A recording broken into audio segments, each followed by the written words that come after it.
parte mais difícil de ter 74 anos não são as articulações que doem quando a chuva chega, ou a maneira como minha memória perde os nomes de velhos amigos. É o silêncio.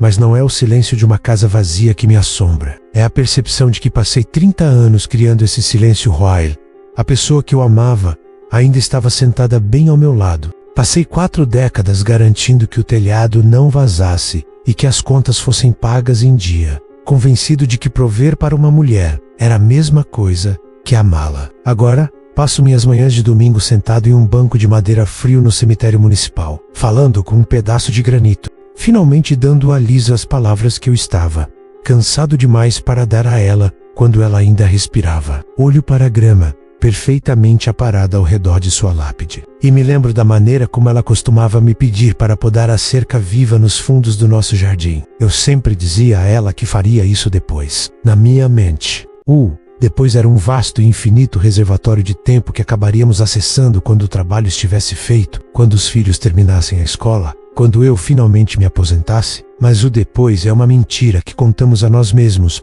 para desculpar nossa ausência presente. Tenho 74 anos agora e tenho todo o tempo do mundo, mas a cerca viva não importa mais. E a mulher que queria sentar no jardim comigo está sob 2 metros de terra. Nós nos conhecemos quando o mundo parecia estar apenas começando. Eu tinha 26 anos, cheio daquela certeza, obstinada e juvenil, de que a vida era uma série de caixas a serem marcadas. A Lisa tinha 23. Ela era o tipo de pessoa que notava a cor do céu antes de notar o trânsito. Ela falava menos Deus, como ela falava. Ela me contava sobre a senhora da padaria que parecia triste, ou sobre a maneira como a luz batia na janela da cozinha de manhã, ou um sonho que teve sobre nós morando perto do mar. Naqueles primeiros anos, eu ouvia, lembro-me do peso de suas palavras, pareciam presentes. Eu olhava para ela do outro lado de uma sala, cheia, e sentia que era a única pessoa que realmente conhecia a música que tocava dentro da cabeça dela. Mas então, a vida se acomodou. As caixas começaram a precisar ser marcadas. Compramos a casa. Paulo nasceu. E depois Rita. O peso da responsabilidade se instalou nos meus ombros como um manto de chumbo. E eu o carreguei, com orgulho. Achei que meu trabalho era ser o pilar. Forte, imóvel e silencioso. Deixei de ser um companheiro para me tornar um provedor. E nessa transição, perdi a capacidade de ouvi-la. Comecei a ver a voz dela não como música, mas como um ruído de fundo, para os negócios sérios de gerir uma vida. Lembro-me de chegar em casa do escritório no final dos meus 30 anos. Eu chegava exausto, minha mente ainda presa em planilhas e disputas de funcionários. Eu passava pela porta e a Lisa estava lá, seu rosto se iluminando porque sua pessoa finalmente estava em casa. Ela começava a me contar sobre a dificuldade de Paulo com a matemática ou sobre um livro que estava lendo. Eu passava por ela, dava um tapinha no seu ombro sem olhá-la nos olhos e dizia: "Me dá um minuto, Alisa." O dia foi longo. Aquele minuto se transformava em uma hora. Aquela hora se transformava em uma noite comigo, encarando o telejornal, enquanto ela sentava na outra ponta do sofá, com seu livro aberto. Mas seus olhos me observando, achei que estava descansando. Achei que tinha merecido aquela parede de silêncio porque tinha trabalhado para isso. Não percebi que cada agora não era um tijolo. Não percebi que, quando fiz 50 anos, tinha construído uma fortaleza entre nós, e eu era o único com a chave, mas tinha esquecido onde a havia colocado. Ela não parou de repente.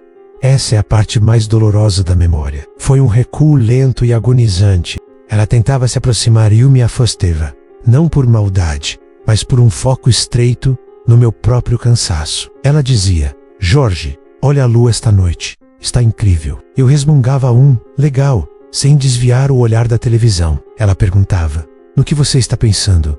E eu dizia: "Nada, só trabalho." Eventualmente, ela parou de perguntar no que eu estava pensando. Ela já sabia a resposta. Eu não estava pensando nela. Existe um tipo específico de solidão que só existe dentro de um casamento. É mais pesado do que estar sozinho, porque você é constantemente lembrado do que está perdendo. Vejo isso agora, olhando para trás com a clareza de um homem que não tem mais nada a perder. Vejo-a parada na cozinha, segurando 2 xícaras de café, esperando que eu levantasse os olhos do jornal. Vejo seu sorriso hesitante desaparecer, quando eu apenas pegava a xícara e ia embora. Ela estava de luto por nós dois, enquanto eu ainda estava lá, e eu estava ocupado demais sendo produtivo para notar o funeral acontecendo na minha própria sala de estar. Nosso filho, Paulo, Tem 46 anos hoje. Ele me visitou no mês passado e nos sentamos naquela mesma sala. O silêncio era diferente agora. Estava carregado com as coisas que não sabemos dizer um ao outro. Ele olhou para a poltrona onde a Lisa costumava sentar e disse: "Você está diferente agora, pai. Está mais suave. Eu queria que a mamãe pudesse ter visto essa versão sua." Ele não disse isso como um insulto, mas doeu mais do que qualquer lâmina. Ele viu, meus filhos viram a mãe deles desaparecendo na sombra da minha indiferença. Eles viram quando ela parou de tentar encontrar meu olhar. Eles a viram aprender a viver uma vida de independência. Silenciosa porque o marido era um fantasma de terno. Eu quero dizer a ele que não estou mais suave. Eu apenas acordei. Mas, quando a casa está vazia, é seu próprio tipo de pesadelo. Eu me sento neste túmulo e conto a ela sobre a cerca viva. Conto a ela sobre a senhora da padaria. Digo a ela que o céu estava de um roxo escuro esta manhã. Exatamente como ela gostava. Eu lhe dou todas as palavras que racionei por 40 anos, mas o granito não acena. Ele não me traz café. Ele apenas guarda o nome da mulher que deixei escorregar por entre meus dedos, enquanto eu estava ocupado segurando todo o resto. Existe um tipo específico de armadilha em que os homens da minha geração caíram. Fomos ensinados que se houvesse comida na mesa, um carro na garagem e um cheque de mensalidade assinado, tínhamos cumprido nosso contrato. Éramos o carvalho silencioso. Mas o problema de ser um carvalho é que você não se curva. Você não se estende eventualmente. Apenas projeta uma sombra que faz tudo abaixo de você murchar. Eu não vi a Lisa murchando. Eu apenas vi uma casa que funcionava perfeitamente. Quando Paulo e Rita eram adolescentes, a casa era barulhenta. Havia batidas de portas, música alta e o atrito constante das dores do crescimento. Naquela época, usei o barulho como desculpa para me retirar ainda mais. Eu chegava em casa, pegava meu prato e ia para o meu escritório, ou ficava hipnotizado pela televisão. Dizia a mim mesmo que estava descomprimindo. A Lisa estava no meio de tudo, gerenciando os humores, as desilusões amorosas, as provas. Às vezes, ela vinha até minha poltrona, colocava a mão no meu ombro e apenas a deixava lá. Um apelo silencioso para que eu entrasse na briga com ela. Eu apenas dava um tapinha na mão dela e dizia: "Você está fazendo um ótimo trabalho." "Lisa, eu estou exausto." Eu não percebi que, ao me recusar a compartilhar o fardo do barulho, eu também estava me desqualificando para a beleza do silêncio que estava por vir. Então, o relógio da vida fez o que sempre faz. Os filhos cresceram. No que pareceu um único fim de semana, a casa passou de uma estação caótica para um museu. Rita mudou-se para a cidade. Paulo se casou. De repente, o barulho de que eu tanto me escondia havia desaparecido. Lembro-me da primeira noite em que nos sentamos à mesa do jantar, sozinhos depois que Rita partiu. A mesa parecia ter quilômetros de extensão. Esperei que a Lisa começasse a falar, que preenchesse o vácuo como sempre fazia. Mas ela não fez. Apenas tomou sua sopa, olhando para a cadeira vazia onde a filha costumava sentar. Silencioso, não é? Eu disse, tentando ser agradável. Ela olhou para mim e, pela primeira vez, notei que as rugas ao redor de seus olhos não eram apenas da idade, eram de guardar as coisas. "Está silencioso há muito tempo, Jorge," ela disse suavemente. "Vuka só está notando agora porque não tem mais ninguém para ouvir." Eu não gostei daquilo. Senti uma onda de defensividade. Eu tinha trabalhado 35 anos até aquele ponto. Tinha dado tudo a ela. Quis dizer, eu estou aqui, não estou. Mas eu não estava. Eu era apenas uma presença física ocupando uma cadeira. Não perguntei o que ela queria dizer. Não. Perguntei como ela se sentia sobre os quartos vazios. Apenas terminei minha sopa e fui para a cama. Disse a mim mesmo que ela estava apenas sendo emocional. Essa era a palavra que eu usava para descartar as partes dela com as quais eu não queria lidar. Os anos que se seguiram foram os mais perigosos. Estávamos na casa dos 60. Supunha-se que esta seria a idade de ouro, o tempo para as viagens que planejamos e as caminhadas que prometemos. Mas não tínhamos mais um ritmo. Tínhamos vivido tanto tempo em linhas paralelas que não sabíamos como nos interceptar. Comecei a notar uma mudança nela, a menos um tipo gélido de eficiência. Ela parou de me perguntar o que eu queria para o jantar. Ela simplesmente fazia. Parou de me perguntar se eu queria caminhar. Ela simplesmente ia sozinha. Em uma manhã de sábado, eu a vi pela janela. Ela estava parada no jardim, olhando para uma roseira que havia plantado. Ela estava falando. Calm, ela. Não de um jeito louco, mas de um jeito suave e íntimo. O jeito que costumava falar comigo quando tínhamos 26 anos. Aquilo me atingiu como um golpe físico. Ela tinha tanto amor, tanta conversa guardada, mas tinha aprendido que despejar isso em mim era como despejar água em um jarro rachado. A água simplesmente vazava e deixava o chão frio. Então ela dava isso às flores, dava aos vizinhos, dava aos netos pelo telefone. Sentei-me na minha poltrona, observando-a, e por um momento fugaz, senti o impulso de ir lá fora, de abraçá-la pela cintura e dizer que sentia muito por ser tão distante. Dizer que queria ouvir sobre a roseira, mas meu orgulho era uma âncora pesada. Eu não sabia como começar. Não queria admitir que estive errado por décadas. Então, fiquei na poltrona. Fiquei no silêncio. Observei a mulher que eu amava falar com uma planta porque o marido era uma pedra.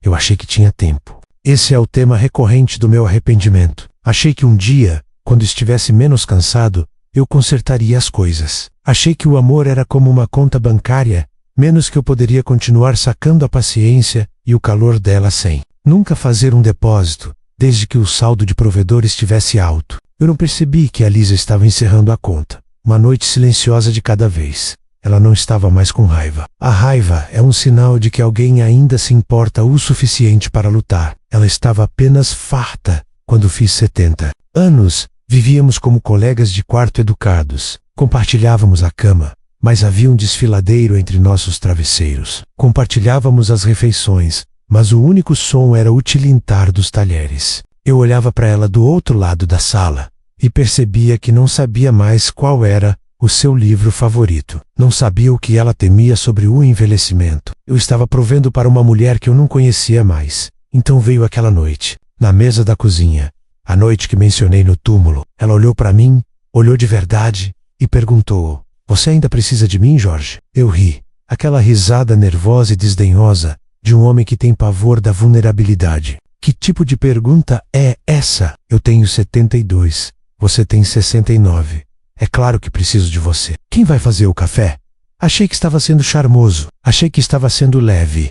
Mas a Lisa não sorriu. Ela apenas assentiu. Um movimento pequeno e triste com a cabeça. Entendo, ela sussurrou. Ela não estava perguntando se eu precisava de uma empregada. Estava perguntando se eu precisava dela, da alma dela, da presença dela, da sua conversar. E eu a respondi com uma piada sobre café. Ainda consigo sentir o gosto amargo daquele momento. Foi a última vez que ela tentou abrir a porta. Depois daquela noite, a porta não estava apenas fechada, estava trancada. E fui eu que entregou a chave a ela e disse para girar. O relógio de um longo casamento geralmente soa como um batimento cardíaco, constante e imperceptível. Mas quando a Lisa adoeceu, esse relógio de repente se tornou um martelo contra uma bigorna. Começou com ela se sentindo cansada. Não o cansaço de um dia longo do qual eu costumava reclamar, mas uma exaustão oca, profunda nos ossos, que fazia sua pele parecer pergaminho. Durante meses, eu a vi se mover mais devagar. Vi agarrar a bancada da cozinha em busca de apoio. E, no entanto, não disse nada. Eu não queria quebrar o silêncio do nosso lar pacífico com a realidade do declínio. Eu ainda estava me escondendo na minha concha de conveniência.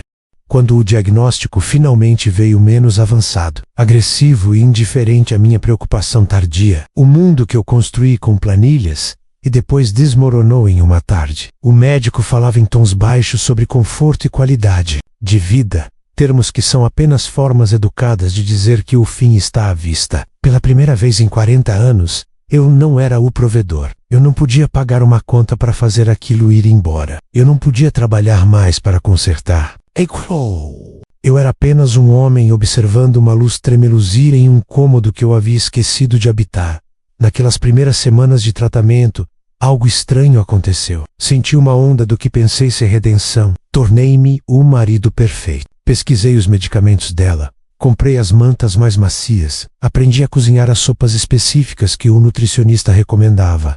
Eu era um homem em uma missão. Pensei, é isso. É assim que eu compenso os 30 anos de silêncio. Vou salvá-la, e ao salvá-la, salvarei a mim mesmo. Na verdade, senti uma sensação distorcida de esperança. Achei que, como eu estava finalmente presente, o universo nos concederia um recomeço.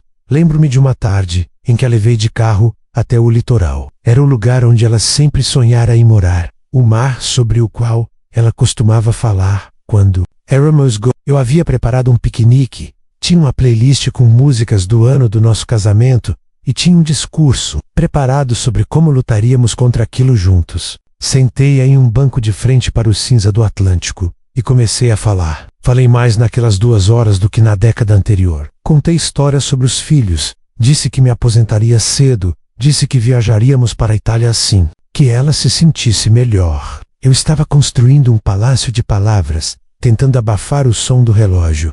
A Lisa ouviu. Ela inclinou a cabeça para trás, de olhos fechados, o vento batendo em seu cabelo ralo. Quando finalmente perdi o fôlego, olhei para ela, esperando um sorriso. Um obrigada, Jorge, ou pelo menos uma centelha da antiga Lisa.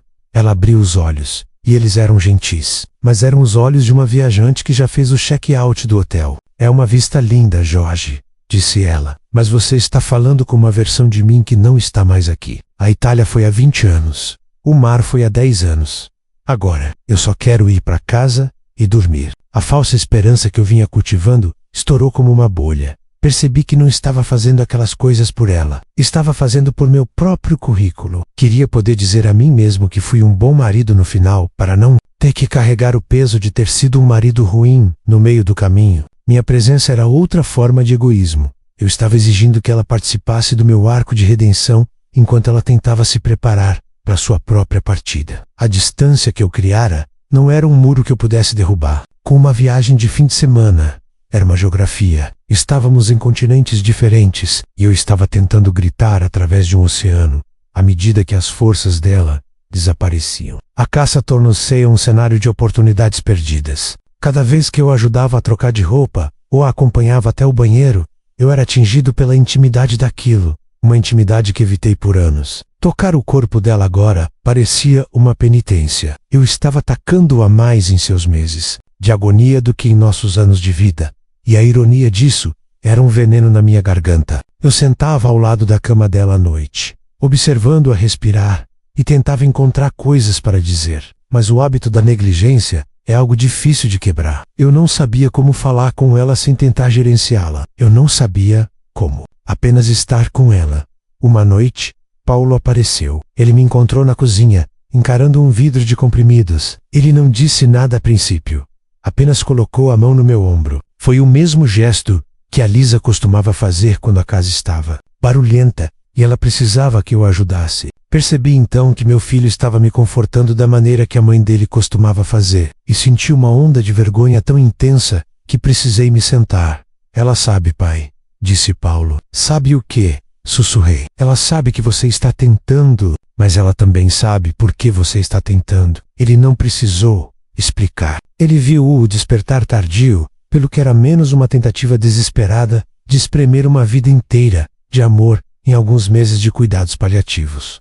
Não era que ela não me perdoasse. A Lisa era o tipo de alma que perdoava antes mesmo de você perceber que havia pecado. Era que a conexão havia sido cortada há tanto tempo que os nervos haviam morrido. Ela estava grata pela sopa, estava grata pelas mantas, mas ela não estava mais esperando que eu a notasse. Ela aprendera a ser sua própria companhia muito antes do câncer chegar. Tenho 74 anos agora, e, enquanto me sento aqui no túmulo dela, percebo que o relógio não começou a correr quando os médicos falaram. Ele começou cada vez que, eu disse depois, começou cada vez que olhei para uma tela, em vez de para os olhos dela. E agora, o relógio parou, e eu fui deixado no silêncio supremo, menos aquele que eu mesmo construí. Tiolo por tiolo, até que não restasse mais ninguém para me ouvir bater a porta. As últimas semanas foram passadas em nosso quarto. Tínhamos levado uma cama de hospital para o espaço onde dormimos lado a lado por décadas, mas a proximidade física apenas realçava a distância emocional que passei uma vida inteira cultivando. Fiquei ao lado dela, agarrando sua mão como se pudesse ancrá-la a este mundo apenas pela força do meu aperto. Contei-lhe tudo. Contei sobre a primeira vez que nos encontramos no parque, sobre como seu vestido amarelo era a coisa mais brilhante que eu já tinha visto. Contei-lhe sobre os sonhos que mantive em silêncio. Eu era um homem tentando narrar uma vida inteira no capítulo final, desesperado para garantir que ela soubesse que era amada. Mas a Lisa estava quieta. Não o silêncio zangado de uma mulher ignorada, mas o silêncio pacífico de alguém que já tinha feito as pazes com o vazio. Ela olhava para mim com uma bondade suave e distante. Era o olhar que você dá a um estranho, que o ajuda com a bagagem, grato, educado, mas desconectado. Foi uma percepção que me atingiu com mais força do que o diagnóstico. Eu a ignorei por tanto tempo que ela aprendera a me deixar muito antes de seu coração realmente parar de bater. Uma noite, a luz estava desaparecendo, projetando sombras, longas e esqueléticas sobre a colcha que ela fizera anos atrás. Eu estava segurando sua mão, e por um momento, seus dedos se apertaram contra os meus. Inclinei-me, meu coração martelando. Pensei, é agora. Este é o momento em que finalmente romperemos a barreira, onde os 40 anos de depois desaparecem. Estou aqui, Alisa, sussurrei, com a voz embargada. Estou bem aqui,